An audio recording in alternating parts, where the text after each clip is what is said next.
The Book of Job, Chapter 1. There was a man in the land of Uz, whose name was Job. That man was blameless and upright, and one who feared God, and turned away from evil. There were born to him 7 sons and 3 daughters. His possessions also were 7,000 sheep, 3,000 camels, 500 yoke of oxen, 500 she-donkeys, and a very great household, so that this man was the greatest of all the children of the East. His sons went and held a feast in the house of each one on his birthday, and they sent and called for their 3 sisters to eat and to drink with them. It was so, when the days of their feasting had run their course, that Job sent and sanctified them, and rose up early in the morning, and offered burnt offerings according to the number of them all. For Job said, "It may be that my sons have sinned, and renounced God in their hearts." Thus Job did continually. Now it happened on the day when the sons of God came to present themselves before the Lord, that Satan also came among them. The Lord said to Satan, "Where have you come from?" Then Satan answered the Lord and said, "From going back and forth in the earth, and from walking up and down in it." The Lord said to Satan, "Have you considered my servant Job? For there is none like him in all the earth, a blameless and an upright man, one who fears God, and turns away from evil." Then Satan answered the Lord and said, "Does Job fear God for nothing? Haven't you made a hedge around him, and around his house, and around all that he has on every side?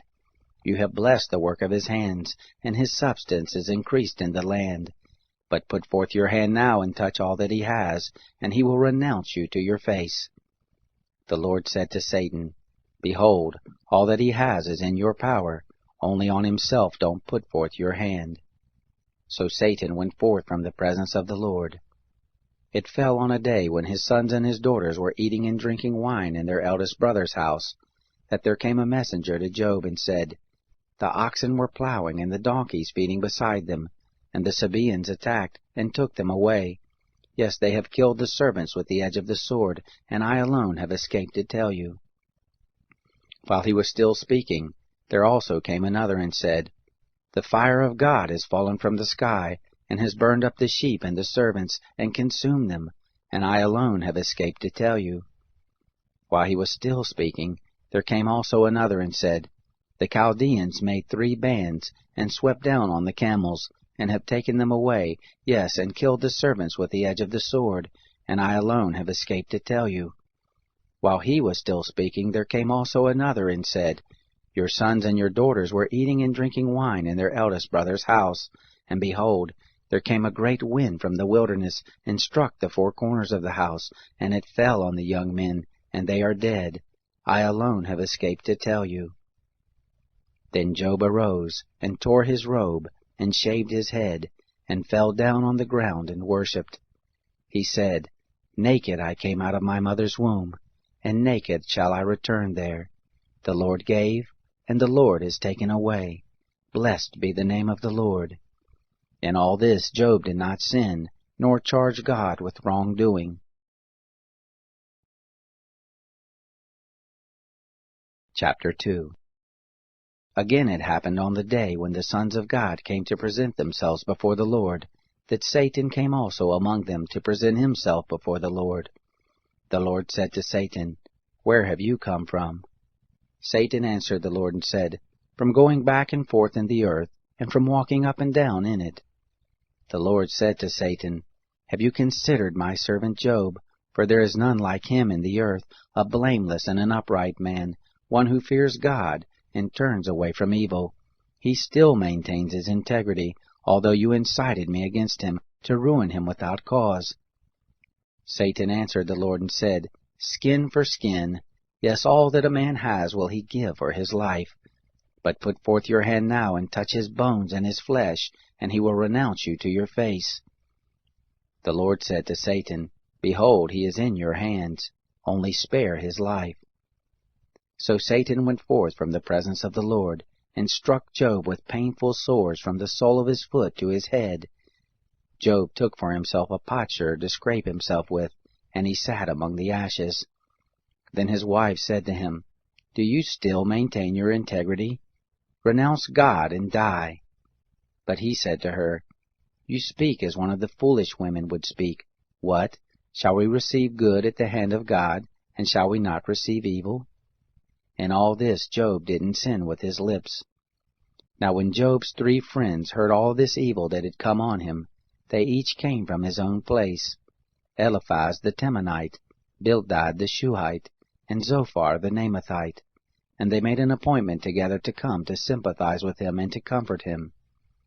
When they lifted up their eyes from a distance, and didn't recognize him, they raised their voices and wept, and they each tore his robe, and sprinkled dust on their heads toward the sky.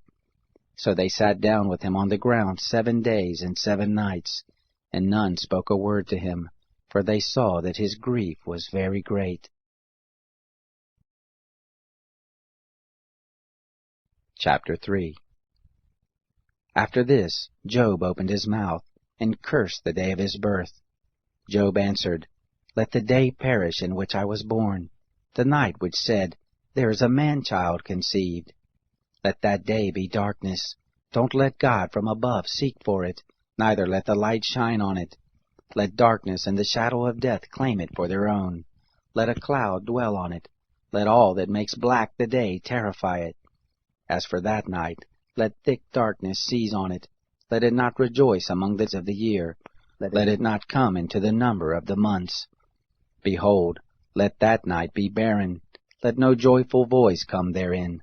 Let them curse it, who curse the day, who are ready to rouse up Leviathan. Let the stars of the twilight of it be dark. Let it look for light, but have none. Neither let it see the eyelids of the morning, because it didn't shut up the doors of my mother's womb, nor did it hide trouble from my eyes. Why didn't I die from the womb? Why didn't I give up the spirit when my mother bore me? Why did the knees receive me, or why the breast that I should suck? For now should I have lain down and been quiet. I should have slept, then I would have been at rest, with kings and counselors of the earth, who built up waste places for themselves, or with princes who had gold, who filled their houses with silver. Or as a hidden, untimely birth I had not been, as infants who never saw light. There the wicked cease from troubling, there the weary are at rest. There the prisoners are at ease together, they don't hear the voice of the taskmaster. The small and the great are there, the servant is free from his master. Why is light given to him who is in misery, life to the bitter in soul, who long for death but it doesn't come, who dig for it more than hidden treasures, who rejoice exceedingly and are glad when they can find the grave? Why is light given to a man whose way is hid, whom God has hedged in? For my sighing comes before I eat, my groanings are poured out like water. For the thing which I fear comes on me, that of which I am afraid comes to me. I am not at ease, neither am I quiet, neither have I rest, but trouble comes.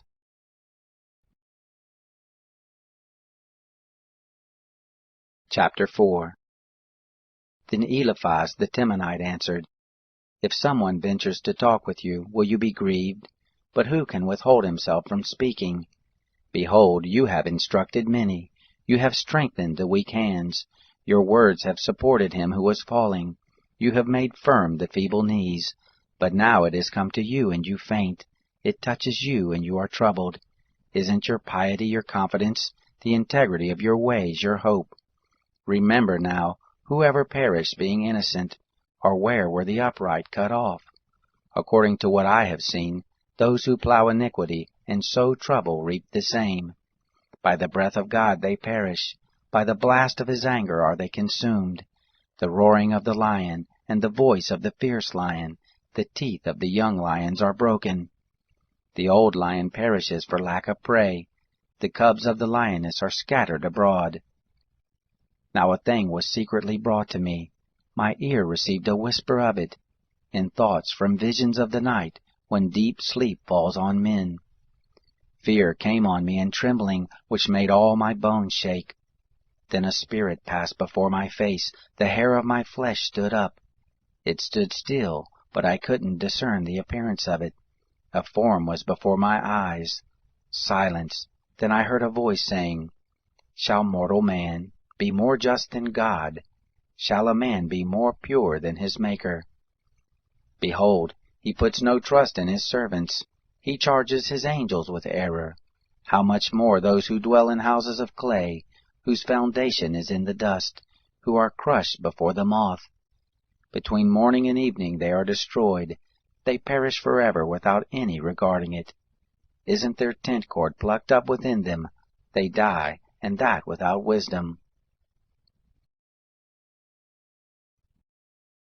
Chapter 5. Call now. Is there any who will answer you? To which of the holy ones will you turn? For resentment kills the foolish man, and jealousy kills the simple. I have seen the foolish taking root, but suddenly I cursed his habitation. His children are far from safety, they are crushed in the gate, neither is there any to deliver them. Whose harvest the hungry eats up, and take it even out of the thorns. The thirsty seek for their substance. For affliction doesn't come forth from the dust, neither does trouble spring out of the ground. But man is born to trouble, as the sparks fly upward. But as for me, I would seek God. To God would I commit my cause, who does great things that can't be fathomed, marvelous things without number, who gives rain on the earth, and sends waters on the fields, so that he sets up on high those who are low. Those who mourn are exalted to safety. He frustrates the devices of the crafty, so that their hands can't perform their enterprise. He takes the wise and their own craftiness. The counsel of the cunning is carried headlong. They meet with darkness in the daytime, and grope at noonday as in the night. But he saves from the sword of their mouth even the needy from the hand of the mighty. So the poor has hope, and injustice shuts her mouth. Behold, happy is the man whom God corrects. Therefore do not despise the chastening of the Almighty. For he wounds and binds up. He injures, and his hands make whole. He will deliver you in 6 troubles. Yes, in 7 there shall no evil touch you. In famine he will redeem you from death. In war from the power of the sword. You shall be hidden from the scourge of the tongue. Neither shall you be afraid of destruction when it comes. At destruction and famine you shall laugh, neither shall you be afraid of the animals of the earth. For you shall be in league with the stones of the field. The animals of the field shall be at peace with you. You shall know that your tent is in peace. You shall visit your fold, and shall miss nothing. You shall know also that your seed shall be great. Your offspring is the grass of the earth. You shall come to your grave in a full age, like a shock of grain comes in its season. Look this, we have searched it, so it is. Hear it, and know it for your good.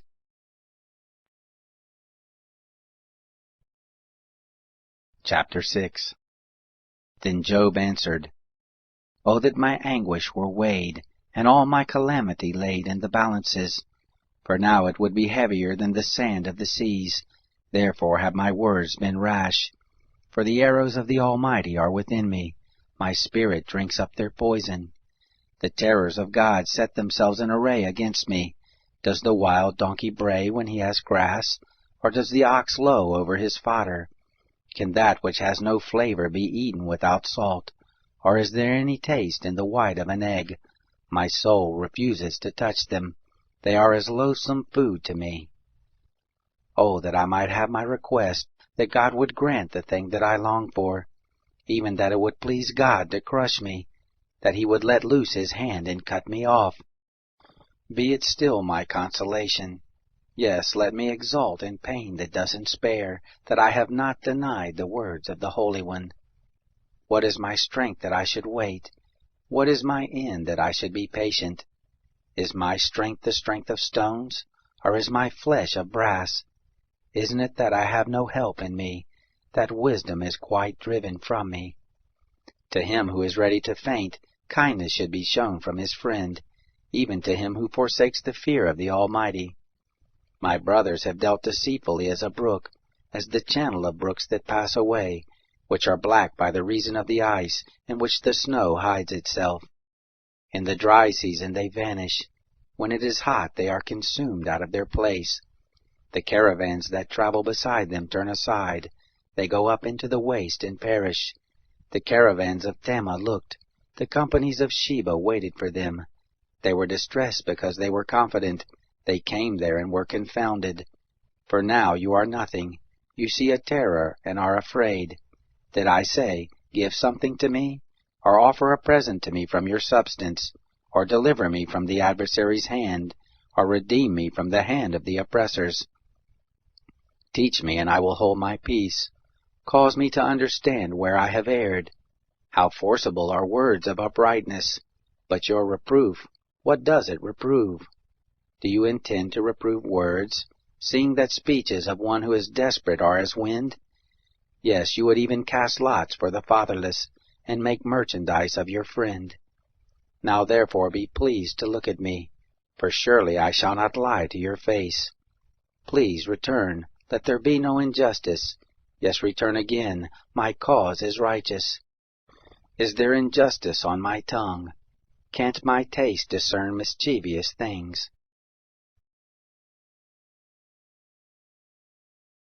Chapter 7. Isn't a man forced to labor on earth? Aren't his days like the days of a hired hand? As a servant who earnestly desires the shadow, as a hireling who looks for his wages. So am I made to possess months of misery. Wearisome nights are appointed to me. When I lie down, I say, when shall I arise and the night be gone? I toss and turn until the dawning of the day. My flesh is clothed with worms and clods of dust. My skin closes up and breaks out afresh. My days are swifter than a weaver's shuttle, and are spent without hope. Oh, remember that my life is a breath. My eye shall no more see good. The eye of him who sees me shall see me no more. Your eyes shall be on me, but I shall not be. As the cloud is consumed and vanishes away, so he who goes down to Sheol shall come up no more. He shall return no more to his house, neither shall his place know him any more.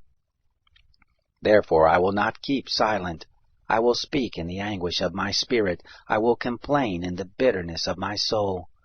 Am I a sea, or a sea monster, that you put a guard over me? When I say, my bed shall comfort me, my couch shall ease my complaint, then you scare me with dreams, and terrify me through visions, so that my soul chooses strangling, death rather than my bones. I loathe my life. I don't want to live forever. Leave me alone, for my days are but a breath. What is man that you should magnify him, that you should set your mind on him, that you should visit him every morning, and test him every moment? How long will you not look away from me, nor leave me alone until I swallow down my spit? If I have sinned, what do I do to you, you watcher of men? Why have you set me as a mark for yourself, so that I am a burden to myself? Why do you not pardon my disobedience, and take away my iniquity? For now I shall lie down in the dust. You will seek me diligently, but I shall not be.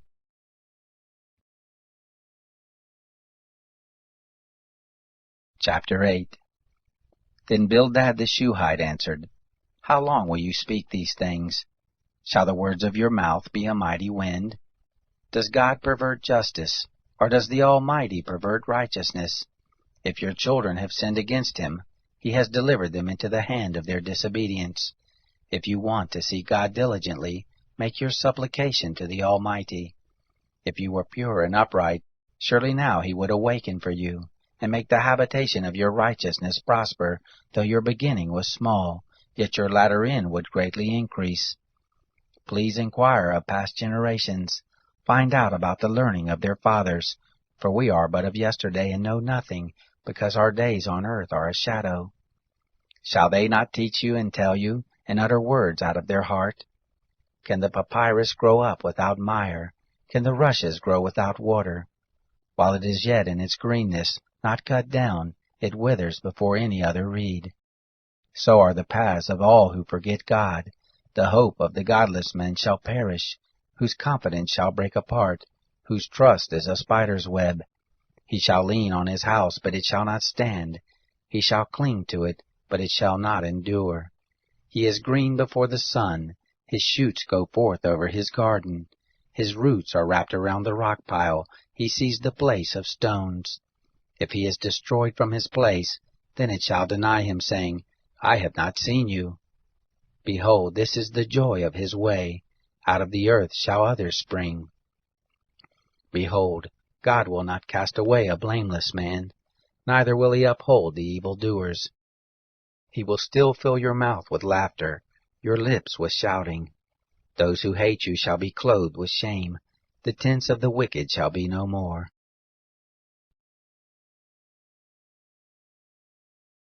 Chapter 9. Then Job answered, Truly I know that it is so, but how can man be just with God? If he is pleased to contend with him, he can't answer him 1 time in 1,000. God, who is wise in heart and mighty in strength, who has hardened himself against him and prospered, who removes the mountains and they don't know it when he overturns them in his anger, who shakes the earth out of its place, the pillars of it tremble, who commands the sun and it doesn't rise, and seals up the stars, who alone stretches out the heavens and treads on the waves of the sea, who makes the Bear, Orion, and the Pleiades, and the chambers of the south, who does great things past finding out, yes, marvelous things without number. Behold, he goes by me, and I don't see him. He passes on also, but I don't perceive him. Behold, he snatches away. Who can hinder him? Who will ask him, What are you doing? God will not withdraw his anger. The helpers of Rahab stoop under him. How much less shall I answer him, or choose my words to argue with him? Whom, though I were righteous, yet would I not answer. I would make supplication to my judge. If I had called, and he had answered me, yet I would not believe that he listened to my voice. For he breaks me with a tempest, and multiplies my wounds without cause. He will not allow me to take breath, but fills me with bitterness. If it is a matter of strength, behold, he is mighty. If of justice, who says he will summon me? Though I am righteous, my own mouth shall condemn me. Though I am blameless, it shall prove me perverse. I am blameless. I don't regard myself. I despise my life. It is all the same, therefore I say, he destroys the blameless and the wicked. If the scourge kills suddenly, he will mock at the trial of the innocent. The earth is given into the hand of the wicked. He covers the faces of the judges of it. If not he, then who is it? Now my days are swifter than a runner. They flee away, they see no good. They have passed away as the swift ships, as the eagle that swoops on the prey. If I say, I will forget my complaint, I will put off my sad face and cheer up. I am afraid of all my sorrows. I know that you will not hold me innocent. I shall be condemned. Why then do I labor in vain? If I wash myself with snow, and cleanse my hands with lye, yet you will plunge me in the ditch. My own clothes shall abhor me.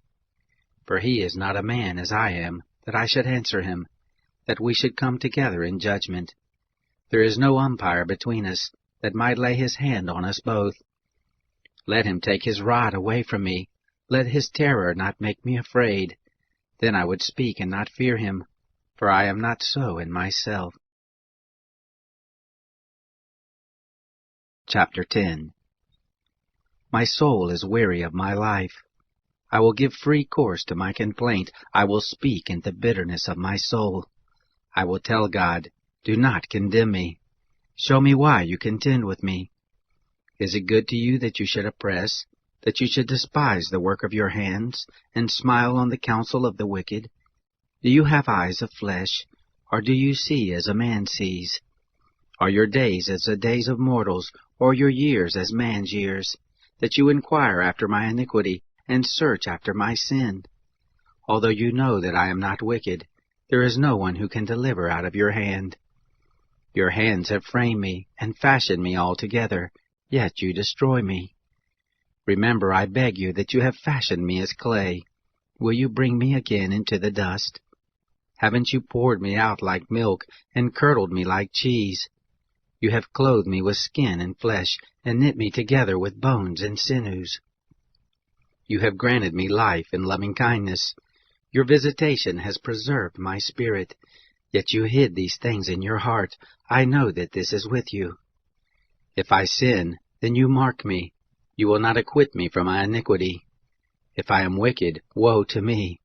If I am righteous, I still shall not lift up my head, being filled with disgrace, and conscious of my affliction. If my head is held high, you hunt me like a lion. Again you show yourself powerful to me. You renew your witness against me, and increase your indignation on me. Changes and warfare are with me. Why then have you brought me forth out of the womb? I wish I had given up the spirit, and no eye had seen me. I should have been as though I had not been. I should have been carried from the womb to the grave. Aren't my days few? Cease then, leave me alone, that I may find a little comfort, before I go to where I shall not return from, to the land of darkness and of the shadow of death. The land dark as midnight, of the shadow of death without any order, where the light is as midnight.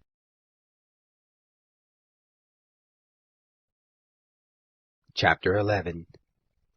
Then Sophar the Naamathite answered, Shouldn't the multitude of words be answered? Should a man full of talk be justified? Should your boastings make men hold their peace? When you mock, shall no man make you ashamed? For you say, My doctrine is pure, I am clean in your eyes. But oh, that God would speak, and open his lips against you, that he would show you the secrets of wisdom. For true wisdom has two sides. Know therefore that God exacts of you less than your iniquity deserves. Can you fathom the mystery of God? Or can you probe the limits of the Almighty? They are as high as heaven. What can you do? Deeper than Sheol. What can you know? The measure of it is longer than the earth, and broader than the sea. If he passes by, or confines, or convenes a court, then who can oppose him? For he knows false men. He sees iniquity also, even though he doesn't consider it. But vain man can become wise, if a man can be born as a wild donkey's colt. If you set your heart aright, stretch out your hands toward him. If iniquity is in your hand, put it far away. Don't let unrighteousness dwell in your tents. Surely then you shall lift up your face without spot. Yes, you shall be steadfast, and shall not fear. For you shall forget your misery. You shall remember it as waters that are passed by. Life shall be clearer than the noonday. Though there is darkness, it shall be as the morning. You shall be secure, because there is hope. Yes, you shall search, and shall take your rest in safety. Also you shall lie down, and none shall make you afraid. Yes, many shall court your favor. But the eyes of the wicked shall fail. They shall have no way to flee. Their hope shall be the giving up of the spirit.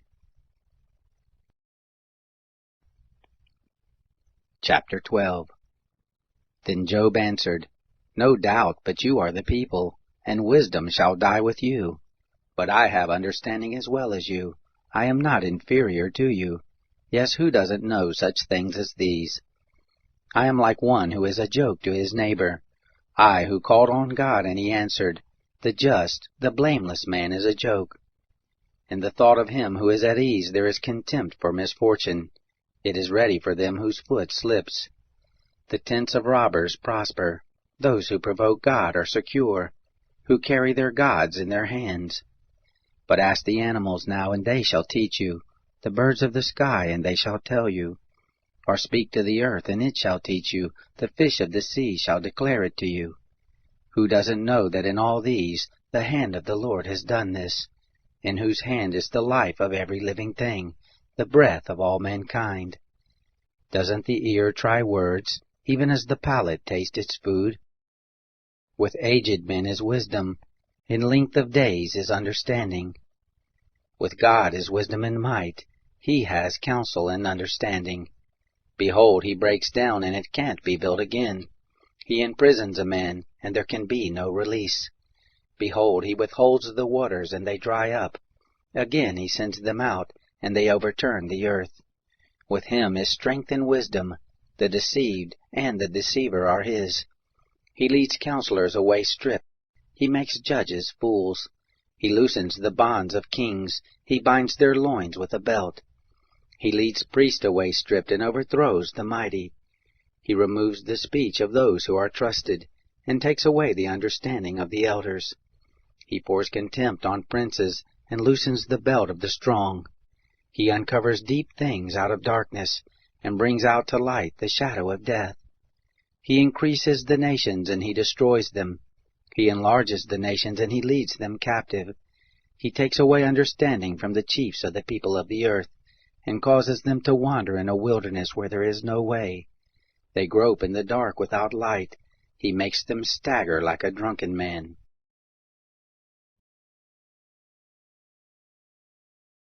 Chapter 13. Behold, my eye has seen all this. My ear has heard and understood it. What you know, I know also. I am not inferior to you. Surely I would speak to the Almighty. I desire to reason with God. But you are forgers of lies. You are all physicians of no value. Oh, that you would be completely silent, then you would be wise. Hear now my reasoning. Listen to the pleadings of my lips. Will you speak unrighteously for God, and talk deceitfully for Him? Will you show partiality to Him? Will you contend for God? Is it good that He should search you out? Or as one deceives a man, will you deceive him? He will surely reprove you, if you secretly show partiality. Shall not His majesty make you afraid, and His dread fall on you? Your memorable sayings are proverbs of ashes. Your defenses are defenses of clay. Be silent, leave me alone that I may speak. Let come on me what will. Why should I take my flesh in my teeth, and put my life in my hand? Behold, He will kill me. I have no hope. Nevertheless I will maintain my ways before Him. This also shall be my salvation, that a godless man shall not come before Him. Hear diligently my speech, let my declaration be in your ears. See now, I have set my cause in order. I know that I am righteous. Who is he who will contend with me? For then would I hold my peace, and give up the spirit. Only don't do two things to me, then I will not hide myself from your face. Withdraw your hand far from me, and don't let your terror make me afraid. Then call, and I will answer, or let me speak, and you answer me. How many are my iniquities and sins? Make me know my disobedience and my sin. Why hide your face, and hold me for your enemy? Will you harass a driven leaf?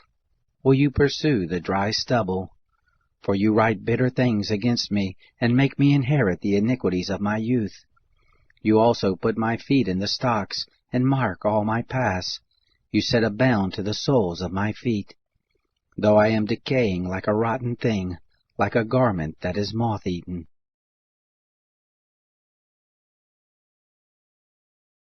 Chapter 14.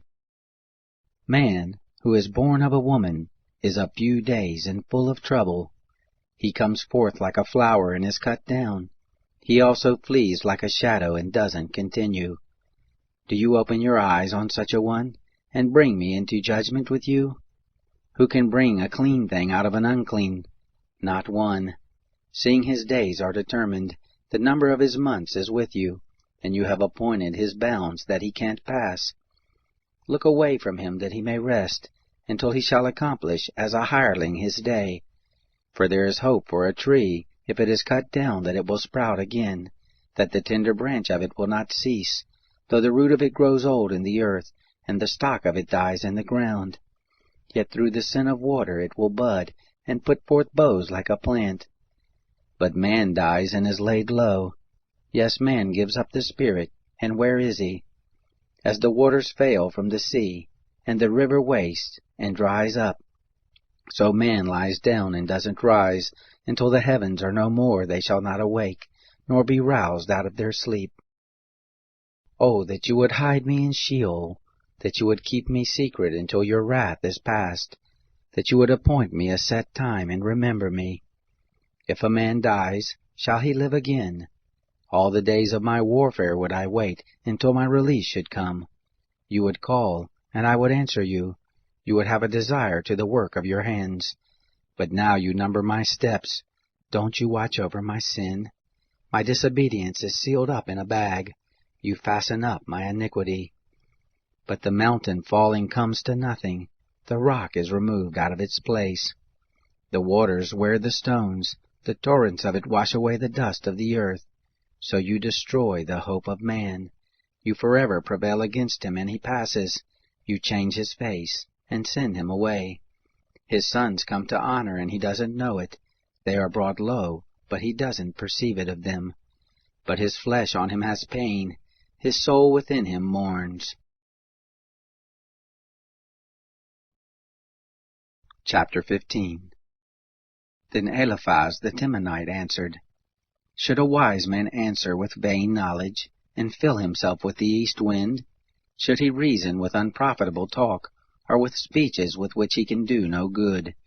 Yes, you do away with fear, and hinder devotion before God. For your iniquity teaches your mouth, and you choose the language of the crafty. Your own mouth condemns you, and not I.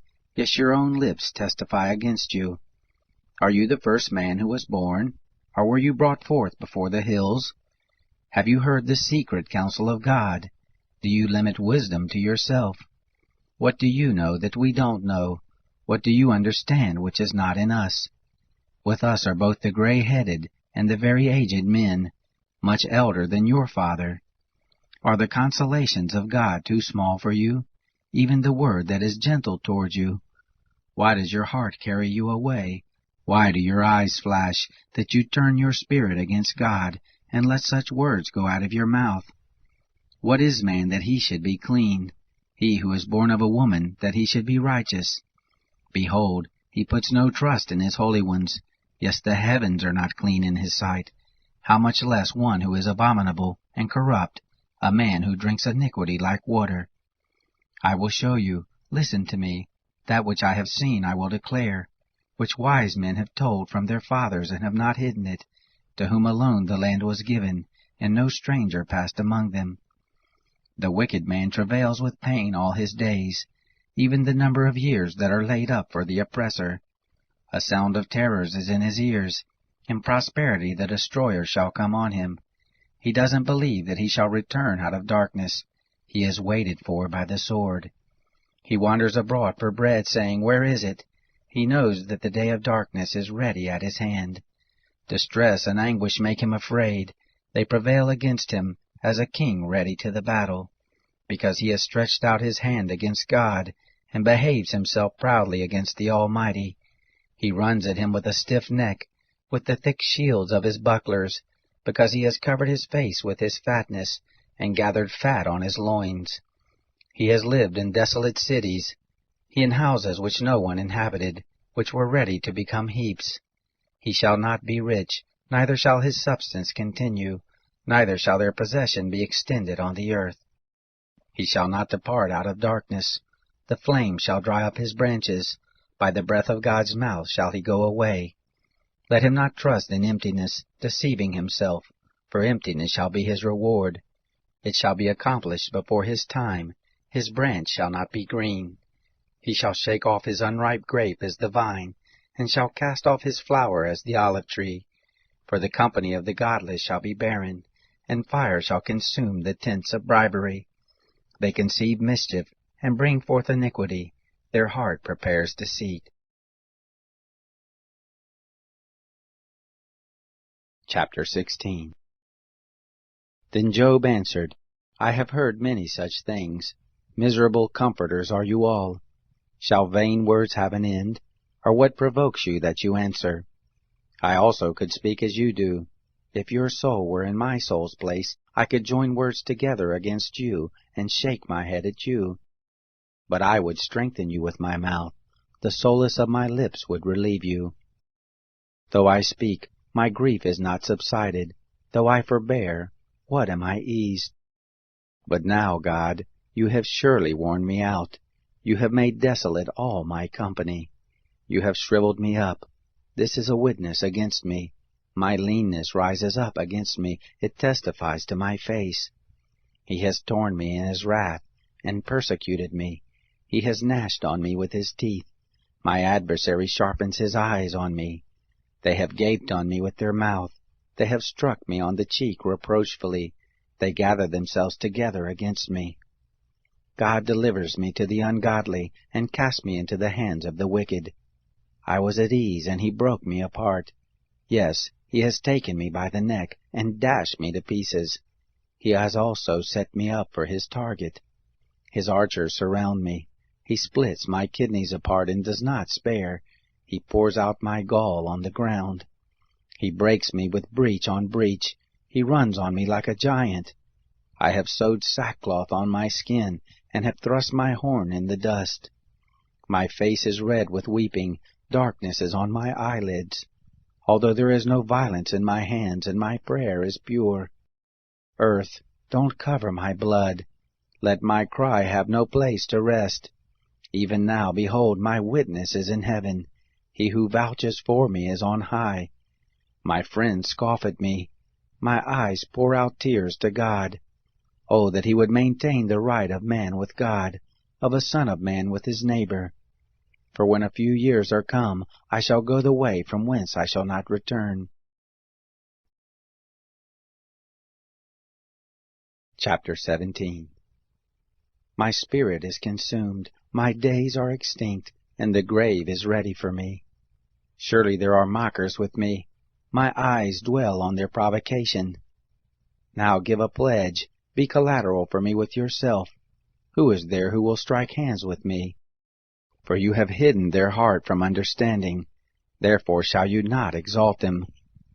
He who denounces his friends for a prey, even the eyes of his children shall fail. But he has made me a byword of the people. They spit in my face. My eye also is dim by reason of sorrow. All my members are as a shadow. Upright men shall be astonished at this. The innocent shall stir himself up against the godless. Yet shall the righteous hold on his way. He who has clean hands shall grow stronger and stronger. But as for you all, come on now again. I shall not find a wise man among you.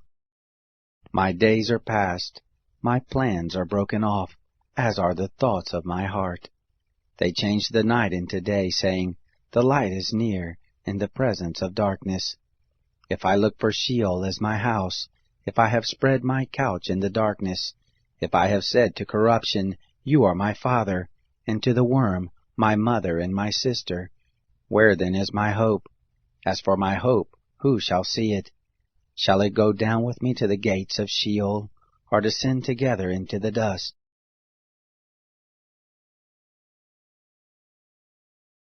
Chapter 18. Then Bildad the Shuhite answered, How long will you hunt for words? Consider, and afterwards we will speak. Why are we counted as animals, which have become unclean in your sight? You who tear yourself in your anger, shall the earth be forsaken for you? Or shall the rock be removed out of its place? Yes, the light of the wicked shall be put out. The spark of his fire shall not shine. The light shall be dark in his tent. His lamp above him shall be put out. The steps of his strength shall be shortened. His own counsel shall cast him down. For he is cast into a net by his own feet, and he wanders into its mesh. A snare shall take him by the heel. A trap shall lay hold on him. A noose is hidden for him in the ground, a trap for him in the way. Terror shall make him afraid on every side, and shall chase him at his heels. His strength shall be famished, calamity shall be ready at his side. The members of his body shall be devoured, the firstborn of death shall devour his members. He shall be rooted out of his tent where he trusts. He shall be brought to the king of terrors. There shall dwell in his tent that which is none of his. Sulphur shall be scattered on his habitation. His roots shall be dried up beneath. Above shall his branch be cut off. His memory shall perish from the earth. He shall have no name in the street. He shall be driven from light into darkness, and chased out of the world. He shall have neither son nor grandson among his people, nor any remaining where he sojourned. Those who come after shall be astonished at his day, as those who went before were frightened. Surely such are the dwellings of the unrighteous. This is the place of him who doesn't know God. Chapter 19. Then Job answered, How long will you torment me, and crush me with words? You have reproached me 10 times. You are unashamed that you attack me.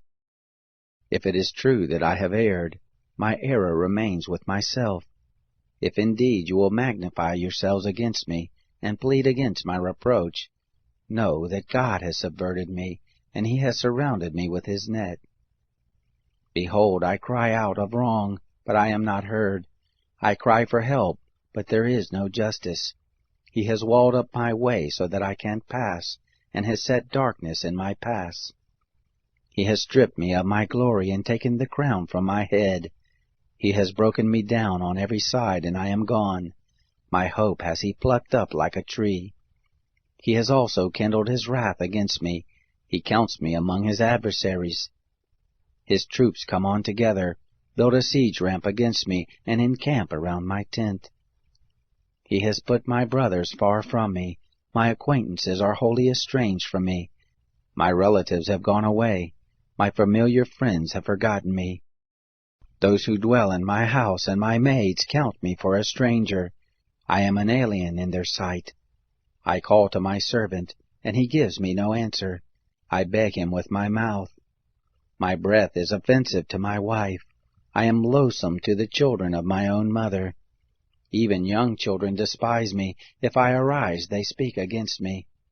All my familiar friends abhor me. They whom I loved have turned against me.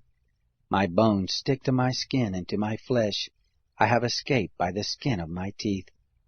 Have pity on me, you my friends, for the hand of God has touched me.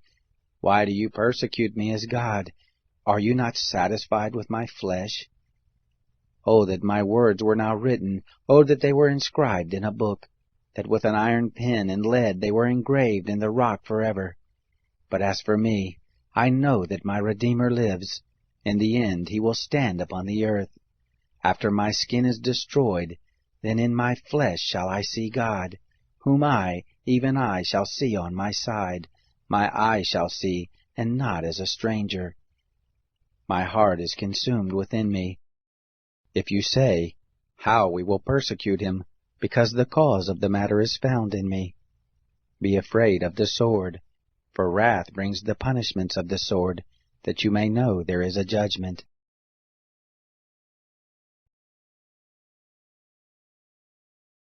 Chapter 20. Then Zophar the Naamathite answered, Therefore do my thoughts give answer to me, even by reason of my haste that is in me. I have heard the reproof which puts me to shame. The spirit of my understanding answers me. Don't you know this from old time, since man was placed on the earth, that the triumphing of the wicked is short, the joy of the godless but for a moment? Though his height mount up to the heavens, and his head reach to the clouds, yet he shall perish forever like his own dung. Those who have seen him shall say, Where is he? He shall fly away as a dream, and shall not be found. Yes, he shall be chased away like a vision of the night. The eye which saw him shall see him more, neither shall his place any more see him. His children shall seek the favor of the poor. His hand shall give back his wealth. His bones are full of his youth, but youth shall lie down with him in the dust. Though wickedness is sweet in his mouth, though he hide it under his tongue, though he spare it, and will not let it go, but keep it still within his mouth, yet his food in his bowels is turned, it is cobra venom within him. He has swallowed down riches, and he shall vomit them up again. God will cast them out of his belly. He shall suck cobra venom, the viper's tongue shall kill him. He shall not look at the rivers, the flowing streams of honey and butter. That for which he labored he shall restore, and shall not swallow it down. According to the substance that he has gotten, he shall not rejoice. For he has oppressed and forsaken the poor. He has violently taken away a house, and he shall not build it up. Because he knew no quietness within him, he shall not save anything of that in which he delights. There was nothing left that he didn't devour, therefore his prosperity shall not endure. In the fullness of his sufficiency, distress shall overtake him. The hand of everyone who is in misery shall come on him. When he is about to fill his belly, God will cast the fierceness of his wrath on him. It will rain on him while he is eating. He shall flee from the iron weapon. The bronze arrow shall strike him through. He draws it forth, and it comes out of his body. Yes, the glittering point comes out of his liver. Terrors are on him. All darkness is laid up for his treasures. An unfanned fire shall devour him. It shall consume that which is left in his tent. The heavens shall reveal his iniquity. The earth shall rise up against him. The increase of his house shall depart. They shall rush away in the day of his wrath. This is the portion of a wicked man from God, the heritage appointed to him by God. Chapter 21. Then Job answered, Listen diligently to my speech. Let this be your consolation. Allow me, and I also will speak. After I have spoken, mock on. As for me, is my complaint to man? Why shouldn't I be impatient? Look at me and be astonished. Lay your hand on your mouth. When I remember I am troubled, horror takes hold of my flesh. Why do the wicked live, become old, yes, and grow mighty in power? Their child is established with them in their sight, their offspring before their eyes. Their houses are safe from fear, neither is the rod of God upon them. Their bulls breed without fail, their cows calve and don't miscarry. They send forth their little ones like a flock, their children dance. They sing to the tambourine and harp, and rejoice at the sound of the pipe. They spend their days in prosperity. In an instant they go down to Sheol. They tell God, Depart from us, for we don't want to know about your ways. What is the Almighty that we should serve him? What profit should we have if we pray to him? Behold, their prosperity is not in their hand. The counsel of the wicked is far from me. How often is it that the lamp of the wicked is put out, that their calamity comes on them, that God distributes sorrows in his anger, that they are as stubble before the wind, as chaff that the storm carries away. You say, God lays up his iniquity for his children. Let him recompense it to himself, that he may know it. Let his own eyes see his destruction. Let him drink the wrath of the Almighty. For what does he care for his house after him, when the number of his months is cut off? Shall any teach God knowledge, seeing he judges those who are high? One dies in his full strength, being wholly at ease and quiet. His pails are full of milk. The marrow of his bones is moistened. Another dies in bitterness of soul and never taste of good. They lie down alike in the dust. The worm covers them both. Behold, I know your thoughts, the devices with which you would wrong me. For you say, Where is the house of the prince? Where is the tent in which the wicked live? Haven't you asked wayfaring men?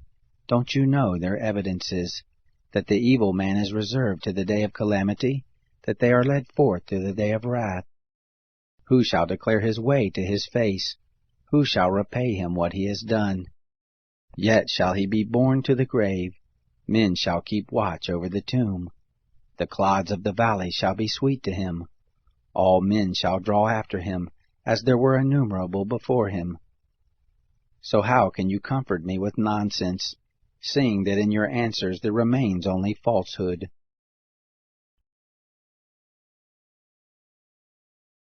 Chapter 22.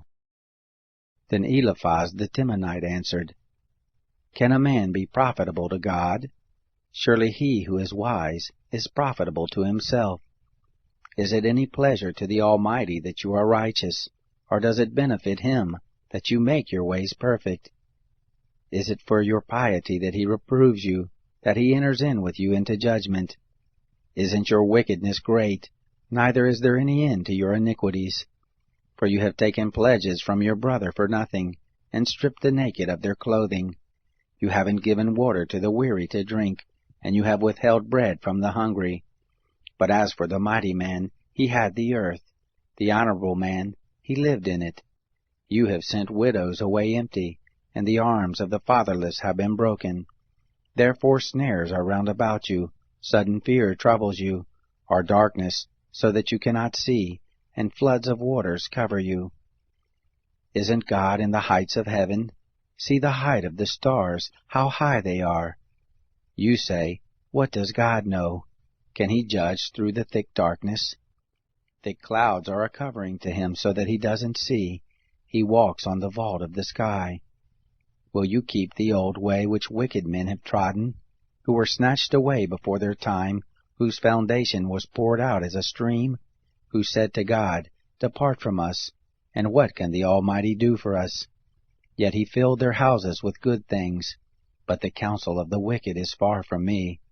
The righteous see it and are glad, the innocent ridicule them, saying, Surely those who rose up against us are cut off, the fire has consumed the remnant of them.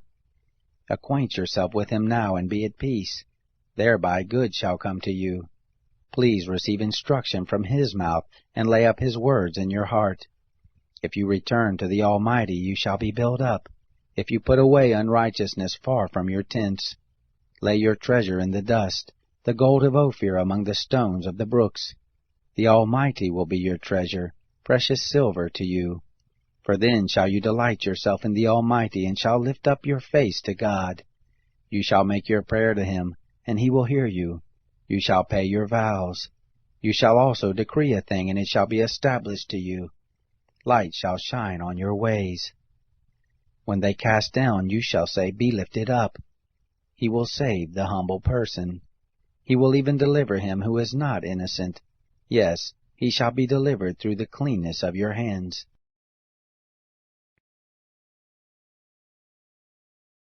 Chapter 23. Then Job answered, Even today is my complaint rebellious. His hand is heavy in spite of my groaning. Oh, that I knew where I might find him, that I might come even to his seat. I would set my cause in order before him, and fill my mouth with arguments. I would know the words which he would answer me, and understand what he would tell me. Would he contend with me in the greatness of his power? No, but he would listen to me. There the upright might reason with him, so I should be delivered forever from my judge. If I go east, he is not there. If west, I can't find him. He works to the north, but I can't see him. He turns south, but I can't catch a glimpse of him. But he knows the way that I take. When he has tried me, I shall come forth like gold. My foot is held fast to his steps. His way have I kept and not turned aside. I haven't gone back from the commandment of his lips. I have treasured up the words of his mouth more than my necessary food. But he stands alone, and who can oppose him? What his soul desires, even that he does, for he performs that which is appointed for me. Many such things are with him. Therefore I am terrified at his presence. When I consider, I am afraid of him. For God has made my heart faint. The Almighty has terrified me, because I was not cut off before the darkness, neither did he cover the thick darkness from my face.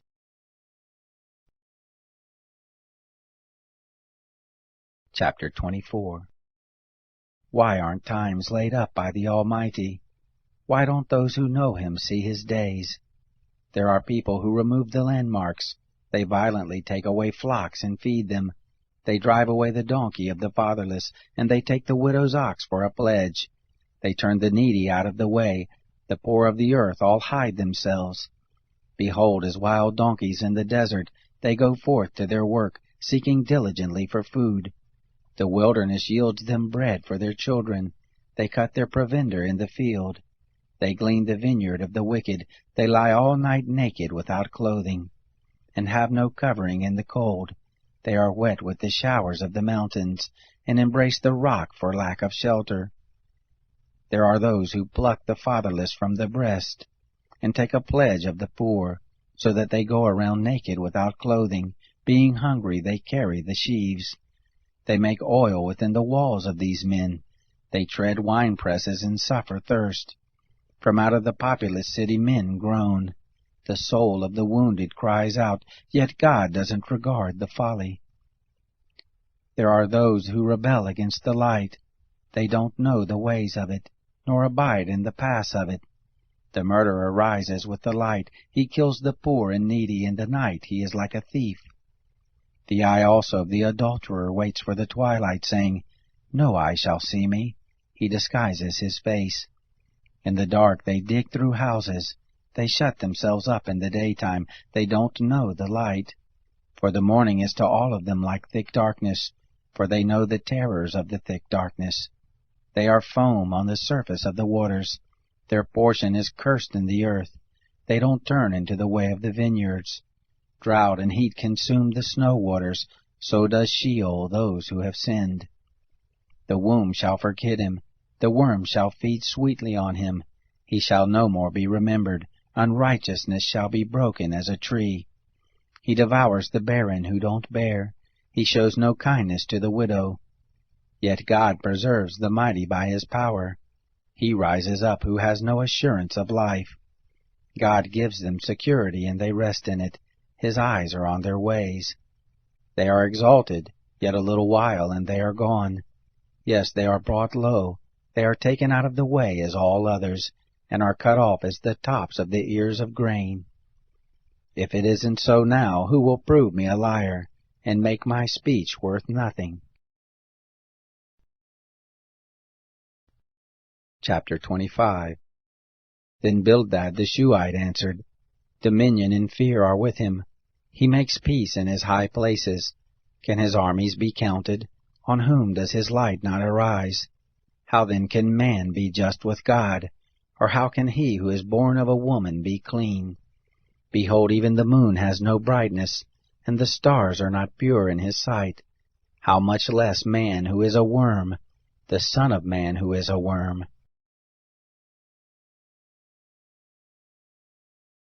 Chapter 26. Then Job answered, How have you helped him who is without power? How have you saved the arm that has no strength? How have you counseled him who has no wisdom, and plentifully declared sound knowledge? To whom have you uttered words, whose spirit came forth from you? Those who are deceased tremble, those beneath the waters and all that live in them. Sheol is naked before God, and Abaddon has no covering. He stretches out the north over empty space, and hangs the earth on nothing. He binds up the waters in his thick clouds, and the cloud is not burst under them. He encloses the face of his throne, and spreads his cloud on it. He has described a boundary on the surface of the waters, and to the confines of light and darkness. The pillars of heaven tremble, and are astonished at his rebuke. He stirs up the sea with his power, and by his understanding he strikes through Rahab. By his spirit the heavens are garnished. His hand has pierced the swift serpent. Behold, these are but the outskirts of his ways. How small a whisper do we hear of him! But the thunder of his power, who can understand? Chapter 27. Job again took up his parable and said, As God lives, who has taken away my right, the Almighty who has made my soul bitter, for the length of my life is still in me, and the Spirit of God is in my nostrils. Surely my lips shall not speak unrighteousness, neither shall my tongue utter deceit. Far be it from me that I should justify you. Until I die I will not put away my integrity from me. I will hold fast to my righteousness, and will not let it go. My heart shall not reproach me so long as I live. Let my enemy be as the wicked. Let him who rises up against me be as the unrighteous. For what is the hope of the godless when he is cut off, when God takes away his life? Will God hear his cry when trouble comes on him? Will he delight himself in the Almighty, and call on God at all times? I will teach you about the hand of God. That which is with the Almighty will I not conceal. Behold, all of you have seen it yourselves. Why then have you become altogether vain? This is the portion of a wicked man with God, the heritage of oppressors which they receive from the Almighty. If his children are multiplied, it is for the sword. His offspring shall not be satisfied with bread. Those who remain of him shall be buried in death. His widows shall make no lamentation. Though he heap up silver as the dust, and prepare clothing as the clay, he may prepare it, but the just shall put it on, and the innocent shall divide the silver. He builds his house as the moth, as a booth which a watchman makes. He lies down rich, but he shall not do so again. He opens his eyes, and is not. Terrors overtake him like waters. A tempest steals him away in the night. The east wind carries him away, and he departs. It sweeps him out of his place. For it hurls at him and does not spare, as he flees away from his hand. Men shall clap their hands at him, and shall hiss him out of his place. Chapter 28. Surely there is a mine for silver, and a place for gold which they refine. Iron is taken out of the earth, and copper is smelted out of the ore. Man sets an end to darkness, and searches out to the furthest bound the stones of obscurity and of thick darkness. He breaks open a shaft away from where people live. They are forgotten by the foot. They hang far from men. They swing back and forth. As for the earth, out of it comes bread. Underneath it is turned up as if it were by fire. Sapphires come from its rocks. It has dust of gold. That path no bird of prey knows, neither has the falcon's eye seen it. The proud animals have not trodden it, nor has the fierce lion passed by there. He puts forth his hand on the flinty rock, and he overturns the mountains by the roots. He cuts out channels among the rocks. His eye sees every precious thing. He binds the streams that they don't trickle. The thing that is hidden he brings forth to light. But where shall wisdom be found? Where is the place of understanding? Man doesn't know its price, neither is it found in the land of the living. The deep says, "It isn't in me." The sea says, "It isn't with me." It can't be gotten for gold, neither shall silver be weighed for its price. It can't be valued with the gold of Ophir, with the precious onyx or the sapphire. Gold and glass can't equal it, neither shall it be exchanged for jewels of fine gold. No mention shall be made of coral or of crystal. Yes, the price of wisdom is above rubies. The topaz of Ethiopia shall not equal it, neither shall it be valued with pure gold. Whence then comes wisdom? Where is the place of understanding, seeing it is hidden from the eyes of all living, and kept close from the birds of the sky? Destruction and death say, "We have heard a rumor of it with our ears." God understands its way, and he knows its place. For he looks to the ends of the earth, and sees under the whole sky. He establishes the force of the wind. Yes, he measures out the waters by measure. When he made a decree for the rain, and a way for the lightning of the thunder, then did he see it and declare it. He established it, yes, and searched it out. To man he said, "Behold, the fear of the Lord, that is wisdom. To depart from evil is understanding." Chapter 29. Job again took up his parable and said, "Oh, that I were as in the months of old, as in the days when God watched over me, when his lamp shone on my head, and by his light I walked through darkness, as I was in the ripeness of my days, when the friendship of God was in my tent, when the Almighty was yet with me, and my children were around me, when my steps were washed with butter, and the rock poured out streams of oil for me, when I went forth to the city gate, when I prepared my seat in the street. The young men saw me and hid themselves. The aged rose up and stood. The princes refrained from talking, and laid their hand on their mouth. The voice of the nobles was hushed, and their tongue stuck to the roof of their mouth. For when the ear heard me, then it blessed me, and when the eye saw me, it commended me, because I delivered the poor who cried, and the fatherless also, who had none to help him. The blessing of him who was ready to perish came on me, and I caused the widow's heart to sing for joy. I put on righteousness, and it clothed me. My justice was as a robe and a diadem. I was eyes to the blind, and feet to the lame. I was a father to the needy. The cause of him whom I didn't know I searched out. I broke the jaws of the unrighteous, and plucked the prey out of his teeth. Then I said, I shall die in my own house. I shall number my days as the sand. My root is spread out to the waters. The dew lies all night on my branch. My glory is fresh in me. My bow is renewed in my hand. Men listened to me, waited, and kept silence for my counsel. After my words they didn't speak again. My speech fell on them. They waited for me as for the rain. Their mouths drank as with the spring rain. I smiled on them when they had no confidence. They didn't reject the light of my face. I chose out their way and sat as chief. I lived as a king in the army, as one who comforts the mourners. Chapter 30. But now those who are younger than I have me in derision, whose fathers I would have disdained to put with my sheepdogs. Of what use is the strength of their hands to me, men in whom ripe age has perished? They are gone from lack and famine. They gnaw the dry ground in the gloom of waste and desolation. They pluck salt herbs by the bushes. The roots of the broom are their food. They are driven forth from the midst of men. They cry after them as after a thief, so that they dwell in frightful valleys, and in holes of the earth and of the rocks. Among the bushes they bray, and under the nettles they are gathered together. They are children of fools, yes, children of base men. They were flogged out of the land. Now I have become their song. Yes, I am a byword to them. They abhor me. They stand aloof from me, and don't hesitate to spit in my face.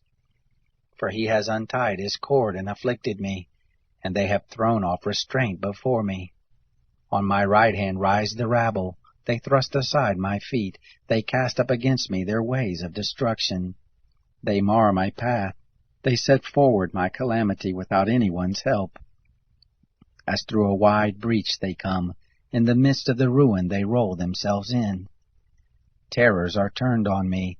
They chase my honor as the wind. My welfare has passed away as a cloud. Now my soul is poured out within me. Days of affliction have taken hold on me. In the night season my bones are pierced in me, and the pains that gnaw me take no rest. By great force is my garment disfigured. It binds me about as a collar of my coat. He has cast me into the mire, have become like dust and ashes. I cry to you, and you do not answer me. I stand up, and you gaze at me. You have turned to be cruel to me. With the might of your hand you persecute me. You lift me up to the wind and drive me with it. You dissolve me in the storm. For I know that you will bring me to death, to the house appointed for all living. However, doesn't one stretch out a hand in his fall, or in his calamity therefore cry for help? Didn't I weep for him who was in trouble? Wasn't my soul grieved for the needy? When I looked for good, then evil came. When I waited for light, there came darkness. My heart is troubled and doesn't rest. Days of affliction have come on me. I go mourning without the sun. I stand up in the assembly and cry for help. I am a brother to jackals and a companion to ostriches. My skin grows black and peels from me. My bones are burned with heat. Therefore is my harp turned to mourning, and my pipe into the voice of those who weep. Chapter 31. I made a covenant with my eyes. How then should I look lustfully at a young woman? For what is the portion from God above, and the heritage from the Almighty on high? Is it not calamity to the unrighteous, and disaster to the workers of iniquity? Doesn't he see my ways, and number all my steps? If I have walked with falsehood, and my foot is hurried to deceit, let me be weighed in an even balance, that God may know my integrity. If my step has turned out of the way, if my heart walked after my eyes, if any defilement has stuck to my hands, then let me sow, and let another eat. Yes, let the produce of my field be rooted out. If my heart has been enticed to a woman, and I have laid wait at my neighbor's door, then let my wife grind for another, and let others sleep with her. For that would be a heinous crime. Yes, it would be an iniquity to be punished by the judges. For it is a fire that consumes to destruction, and would root out all my increase. If I have despised the cause of my manservant, or of my maidservant when they contended with me, what then shall I do when God rises up? When he visits, what shall I answer him? Didn't he who made me in the womb make him? Didn't one fashion us both in the womb? if I have withheld the poor from their desire, or if I have caused the eyes of the widow to fail, or have eaten my morsel alone, and the fatherless has not eaten of it. No, from my youth he grew up with me as with a father. Her have I guided from my mother's womb.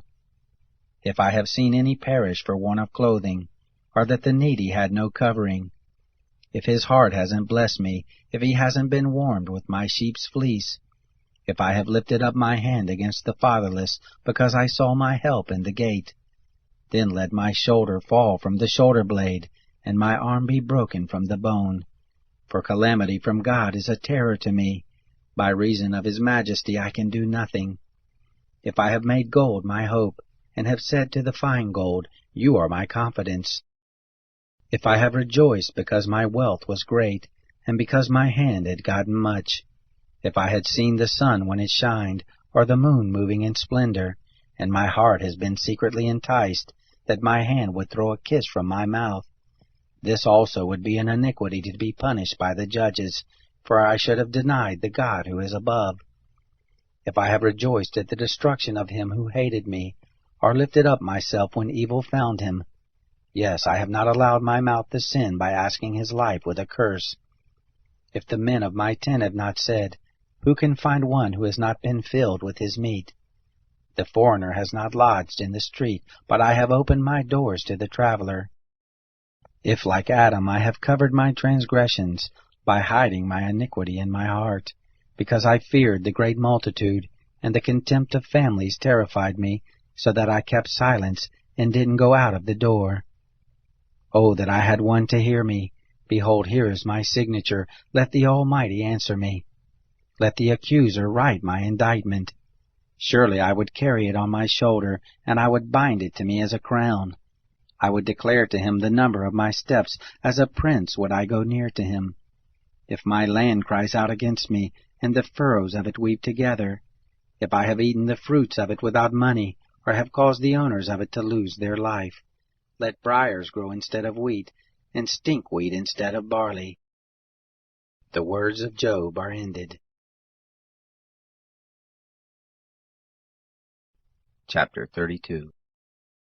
So these 3 men ceased to answer Job, because he was righteous in his own eyes. Then the wrath of Elihu, the son of Barachel the Buzite, of the family of Ram, was kindled against Job. His wrath was kindled because he justified himself rather than God. Also his wrath was kindled against his 3 friends, because they had found no answer, and yet had condemned Job. Now Elihu had waited to speak to Job, because they were elder than he. When Elihu saw that there was no answer in the mouth of these 3 men, his wrath was kindled. Elihu, the son of Barachel the Buzite, answered, I am young, and you are very old. Therefore I held back, and didn't dare show you my opinion. I said, Days should speak, and multitude of years should teach wisdom. But there is a spirit in man, and the breath of the Almighty gives them understanding. It is not the great who are wise, nor the aged who understand justice. Therefore I said, Listen to me, I also will show my opinion. Behold, I waited for your words, and I listened for your reasoning, while you searched out what to say. Yes, I gave you my full attention, but there was no one who convinced Job, or who answered his words among you. Beware lest you say, We have found wisdom, God may refute him, not man. For he has not directed his words against me, neither will I answer him with your speeches. They are amazed, they answer no more, they don't have a word to say. Shall I wait because they don't speak, because they stand still and answer no more? I also will answer my part, and I also will show my opinion. For I am full of words, the spirit within me constrains me. Behold, my breast is as wine which has no vent. Like new wineskins it is ready to burst. I will speak, that I may be refreshed. I will open my lips and answer. Please don't let me respect any man's person, neither will I give flattering titles to any man. For I don't know how to give flattering titles, or else my Maker would soon take me away.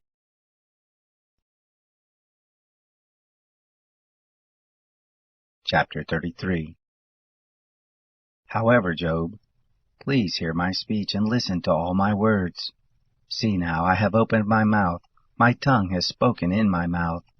My words shall utter the uprightness of my heart, that which my lips know they shall speak sincerely. The Spirit of God has made me, and the breath of the Almighty gives me life. If you can, answer me. Set your words in order before me, and stand forth. Behold, I am toward God even as you are. I am also formed out of the clay. Behold, my terror shall not make you afraid, neither shall my pressure be heavy on you. Surely you have spoken in my hearing. I have heard the voice of your word, saying, I am clean, without disobedience. I am innocent, neither is there iniquity in me.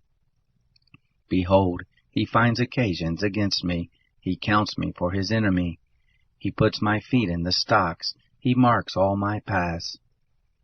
Behold, I will answer you. In this you are not just, for God is greater than man. Why do you strive against him, because he doesn't give account of any of his matters? For God speaks once, yes, twice, though man pays no attention. In a dream, in a vision of the night, when deep sleep falls on men, in slumbering on their bed. Then he opens the ears of men and seals their instruction, that he may withdraw man from his purpose, and hide pride from man. He keeps back his soul from the pit, and his life from perishing by the sword. He is chastened also with pain on his bed, with continual strife in his bones, so that his life abhors bread, and his soul dainty food. His flesh is so consumed away that it can't be seen. His bones that were not seen stick out. Yes, his soul draws near to the pit, and his life to the destroyers. If there is beside him an angel, an interpreter, one among 1,000, to show to man what is right for him, then God is gracious to him and says, Deliver him from going down to the pit. I have found a ransom. His flesh shall be fresher than a child's. He returns to the days of his youth. He prays to God, and he is favorable to him, so that he sees his face with joy. He restores to man his righteousness. He sings before men and says, I have sinned, and perverted that which was right, and it didn't profit me. He has redeemed my soul from going down into the pit. My life shall see the light. Behold, God works all these things, twice, yes, 3 times with a man, to bring back his soul from the pit, that he may be enlightened with the light of the living. Mark well, Job, and listen to me. Hold your peace, and I will speak. If you have anything to say, answer me. Speak, for I desire to justify you. If not, listen to me. Hold your peace, and I will teach you wisdom.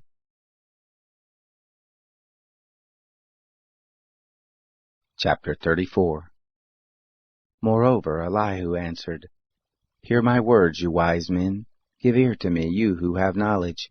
For the ear tries words, as the palate tastes food. Let us choose for us that which is right. Let us know among ourselves what is good. For Job has said, I am righteous. God has taken away my right. Notwithstanding my right, I am considered a liar. My wound is incurable, though I am without disobedience. What man is like Job, who drinks scorn like water, who goes in company with workers of iniquity, and walks with wicked men? For he has said, It profits a man nothing, that he should delight himself with God. Therefore listen to me, you men of understanding. Far be it from God that he should do wickedness, from the Almighty that he should commit iniquity. For the work of a man will he render to him, and cause every man to find according to his ways. Yes, surely God will not do wickedly, neither will the Almighty pervert justice. Who gave him a charge over the earth, or who has appointed him over the whole world? If he sets his heart on himself, if he gathered to himself his spirit and his breath, all flesh would perish together, and man would turn again to dust.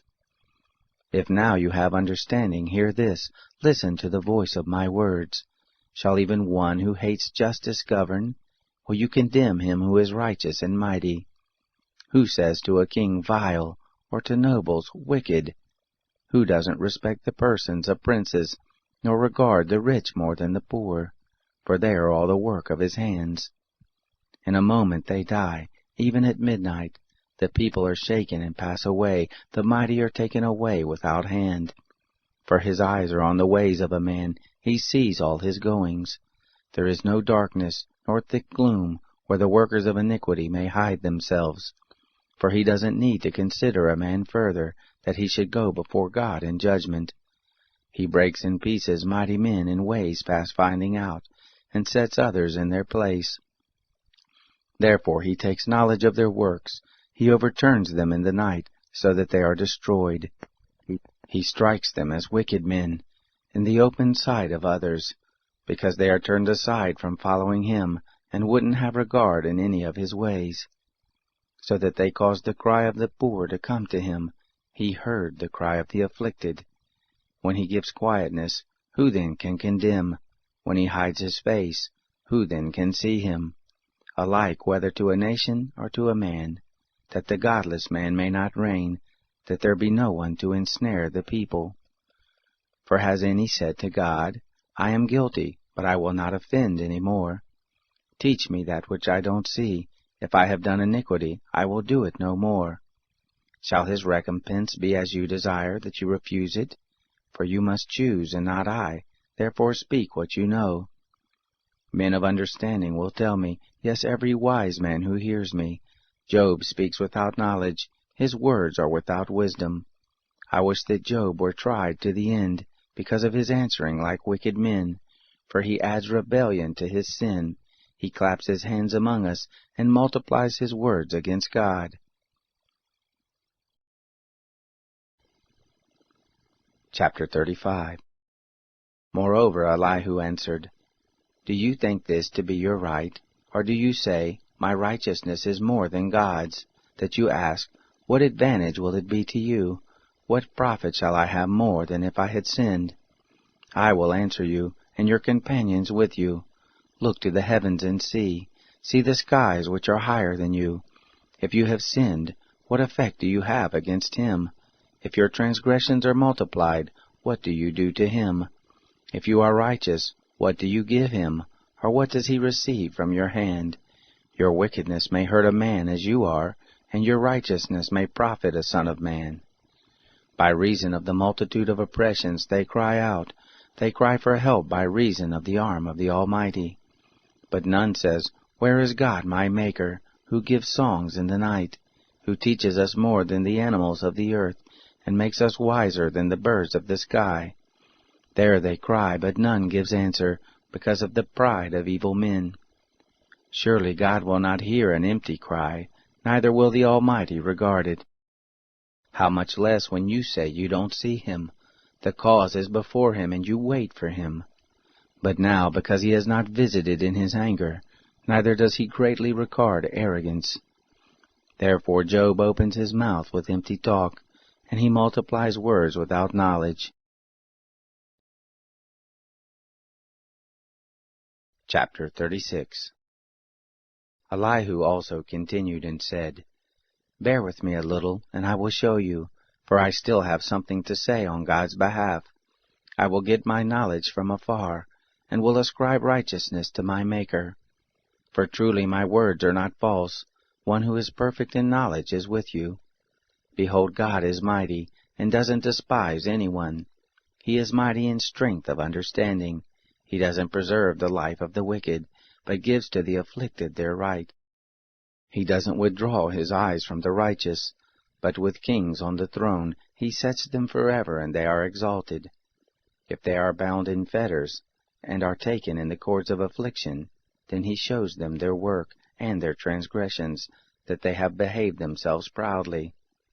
He also opens their ears to instruction, and commands that they return from iniquity. If they listen and serve him, they shall spend their days in prosperity, and their years in pleasures. But if they don't listen, they shall perish by the sword, they shall die without knowledge. But those who are godless in heart lay up anger. They don't cry for help when he binds them. They die in their youth. Their life perishes among the unclean. He delivers the afflicted by their affliction, and opens their ear in oppression.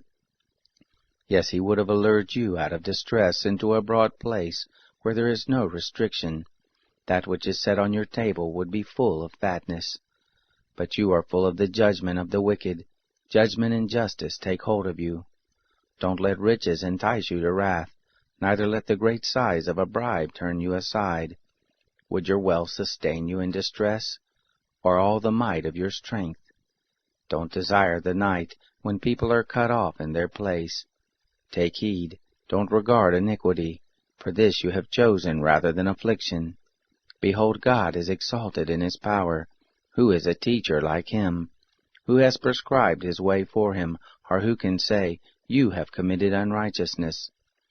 Remember that you magnify his work, whereof men have sung. All men have looked on it, man sees it afar off. Behold, God is great, and we don't know him. The number of his years is unsearchable.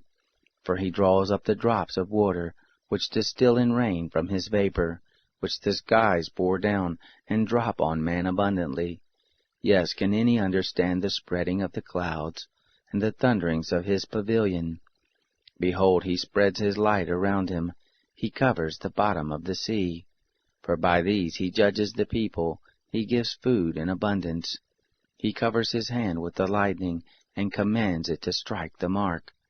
The noise of it tells about him, and the cattle also concerning the storm that comes up.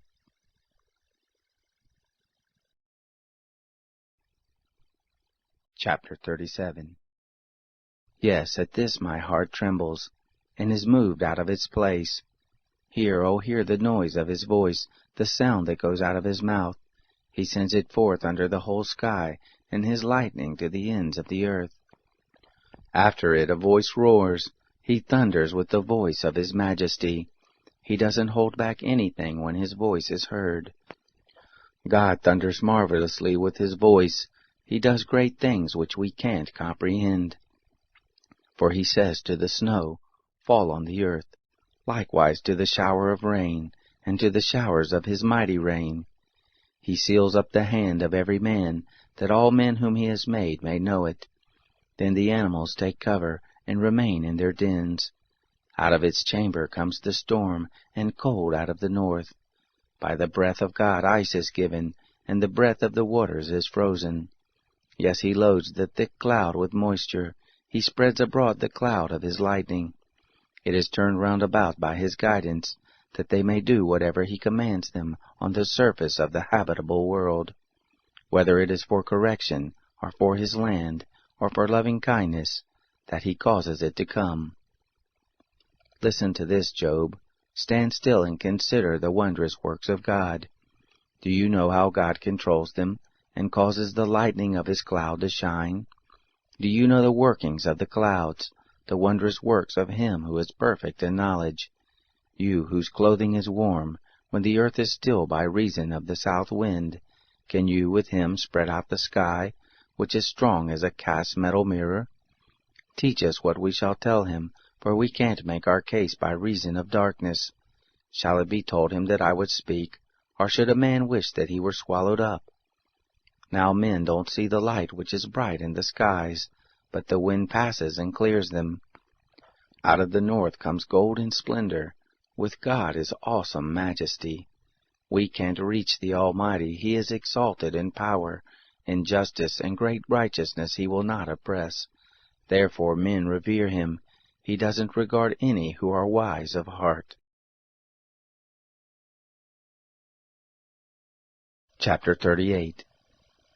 Then the Lord answered Job out of the whirlwind. Who is this, who darkens counsel by words without knowledge? Brace yourself like a man, for I will question you, then you answer me. Where were you when I laid the foundations of the earth?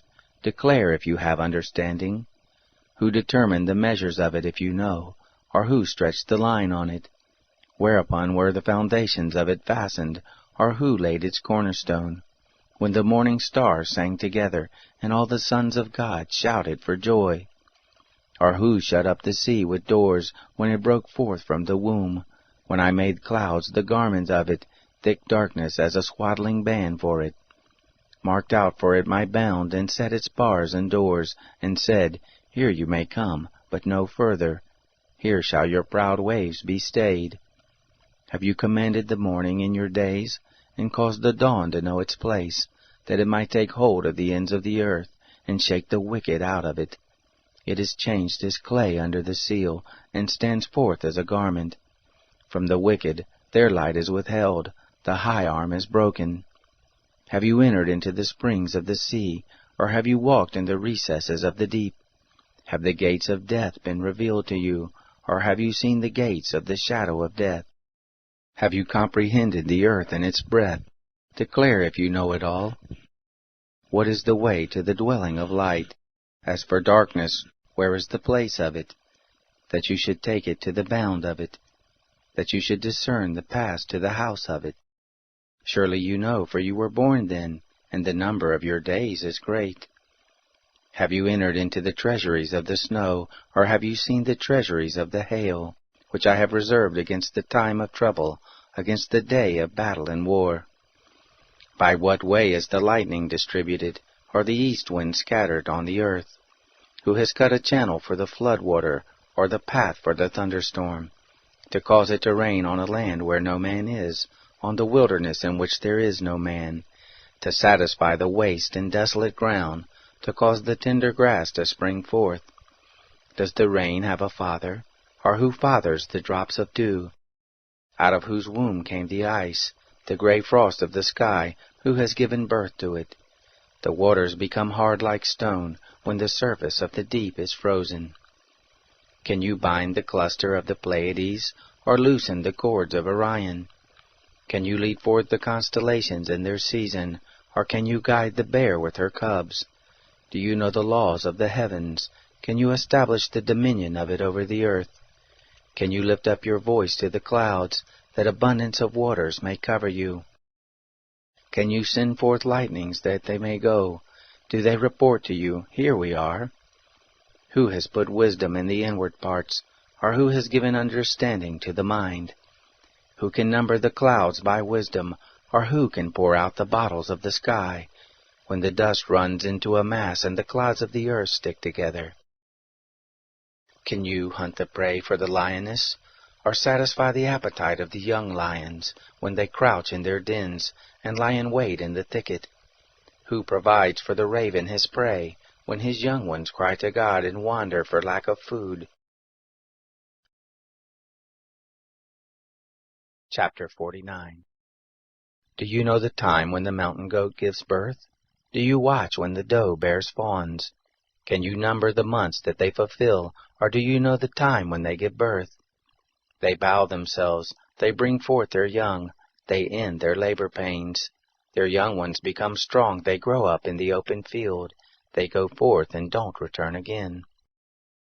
Who has set the wild donkey free, or who has loosened the bonds of the swift donkey?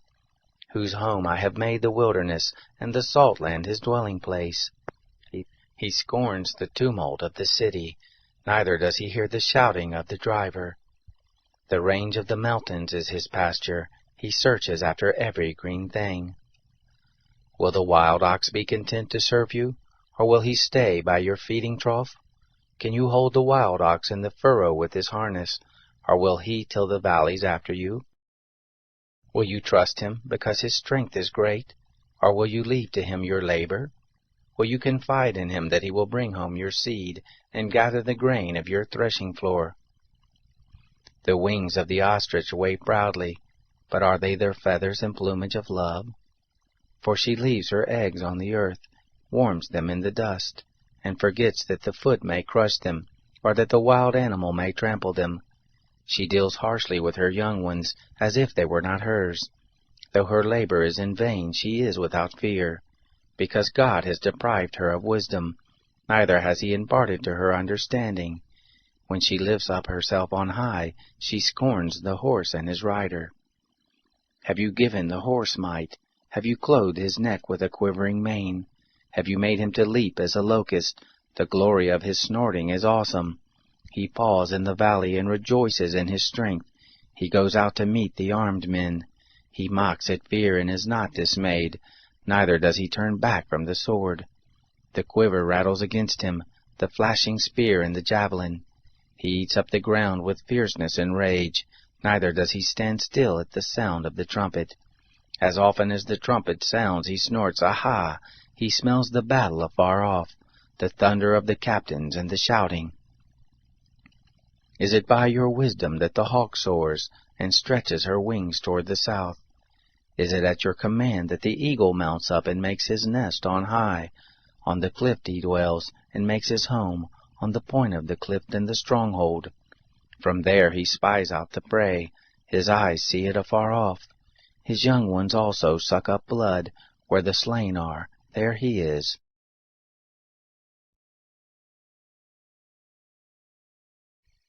Chapter 40. Moreover the Lord answered Job, Shall he who argues contend with the Almighty? He who argues with God, let him answer him. Then Job answered the Lord, Behold, I am of small account. What shall I answer you? I lay my hand on my mouth. I have spoken once, and I will not answer. Yes, twice, but I will proceed no further. Then the Lord answered Job out of the whirlwind. Now brace yourself like a man. I will question you, and you will answer me. Will you even annul my judgment? Will you condemn me, that you may be justified? Or have you an arm like God? Can you thunder with a voice like him? Now deck yourself with excellency and dignity. Array yourself with honor and majesty. Put forth the fury of your anger. Look on everyone who is proud, and bring him low. Look on everyone who is proud, and humble him. Crush the wicked in their place. Hide them in the dust together. Bind their faces in the hidden place. Then I will also admit to you that your own right hand can save you. See now the behemoth, which I made as well as you. He eats grass like an ox. Look now, his strength is in his loins. His force is in the muscles of his belly. He moves his tail like a cedar. The sinews of his thighs are knit together. His bones are like tubes of brass. His limbs are like bars of iron. He is the chief of the ways of God. He who made him gives him his sword. Surely the mountains bring him forth food, where all the animals of the field do play. He lies under the lotus trees, in the covert of the reed and the marsh. The lotuses cover him with their shade. The willows of the brook surround him. Behold, if a river overflows, he doesn't tremble. He is confident, though the Jordan swells even to his mouth. Shall any take him when he is on the watch, or pierce through his nose with a snare? Chapter 41. Can you draw out Leviathan with a fish-hook, or press down his tongue with a cord? Can you put a rope into his nose, or pierce his jaw through with a hook? Will he make many petitions to you, or will he speak soft words to you? Will he make a covenant with you, that you should take him for a servant forever? Will you play with him as with a bird, or will you bind him for your girls? Will traders barter for him? Will they part him among the merchants? Can you fill his skin with barbed irons, or his head with fish spears? Lay your hand on him, remember the battle, and do so no more. Behold, the hope of him is in vain. Will not one be cast down even at the sight of him? None is so fierce that he dares stir him up. Who then is he who can stand before me? Who has first given to me, that I should repay him? Everything under the heavens is mine. I will not keep silence concerning his limbs, nor his mighty strength, nor his goodly frame. Who can strip off his outer garment? Who shall come within his jaws? Who can open the doors of his face? Around his teeth is terror. Strong scales are his pride, shut up together with a close seal. One is so near to another that no air can come between them. They are joined one to another. They stick together so that they can't be pulled apart. His sneezing flashes forth light. His eyes are like the eyelids of the morning. Out of his mouth go burning torches. Sparks of fire leap forth. Out of his nostrils a smoke goes, as a boiling pot over a fire of reeds. His breath kindles coals. A flame goes forth from his mouth. In his neck there is strength. Terror dances before him. The flakes of his flesh are joined together. They are firm on him. They can't be moved. His heart is as firm as a stone, yes, firm as the lower millstone. When he raises himself up, the mighty are afraid. They retreat before his thrashing. If one lays at him with the sword, it can't avail, nor the spear, the dart, nor the pointed shaft. He counts iron as straw and brass as rotten wood. The arrow can't make him flee. Sling stones are like chaff to him. Clubs are counted as stubble. He laughs at the rushing of the javelin. His undersides are like sharp potsherds, leaving a trail in the mud like a threshing sledge.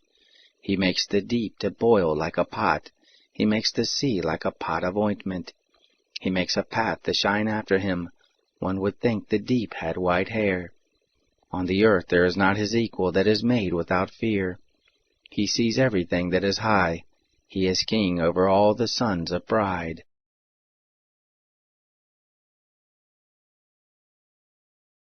Chapter 42. Then Job answered the Lord, I know that you can do all things, and that no purpose of yours can be restrained. You ask, Who is this who hides counsel without knowledge? Therefore I have uttered that which I did not understand, things too wonderful for me which I didn't know. You said, Listen now, and I will speak. I will question you, and you will answer me. I had heard of you by the hearing of the ear, but now my eye sees you. Therefore I abhor myself, and repent in dust and ashes. It was so, that after the Lord had spoken these words to Job, the Lord said to Eliphaz the Temanite, My wrath is kindled against you, and against your 2 friends, for you have not spoken of me the thing that is right as my servant Job has. Now therefore, take to yourselves 7 bulls and 7 rams, and go to my servant Job, and offer up for yourselves a burnt offering, and my servant Job shall pray for you, for I will accept him, that I not deal with you according to your folly. For you have not spoken of me the thing that is right, as my servant Job has. So Eliphaz the Temanite, and Bildad the Shuhite, and Zophar the Naamathite went, and did what the Lord commanded them, and the Lord accepted Job. The Lord turned the captivity of Job when he prayed for his friends. The Lord gave Job twice as much as he had before. Then came there to him all of his brothers, and all his sisters, and all those who had been of his acquaintance before, and ate bread with him in his house. They comforted him, and consoled him, concerning all the evil that the Lord had brought on him. Every one also gave him a piece of money, and every one a ring of gold. So the Lord blessed the latter end of Job more than his beginning. He had 14,000 sheep, 6,000 camels, 1,000 yoke of oxen, and 1,000 female donkeys. He also had 7 sons and 3 daughters. He called the name of the first Jemimah, and the name of the second Keziah, and the name of the third Keren-Happuch. In all the land there were no women found so beautiful as the daughters of Job. Their father gave them an inheritance among their brothers. After this, Job lived 140 years, and saw his sons and his sons' sons to 4 generations. So Job died, being old and full of days.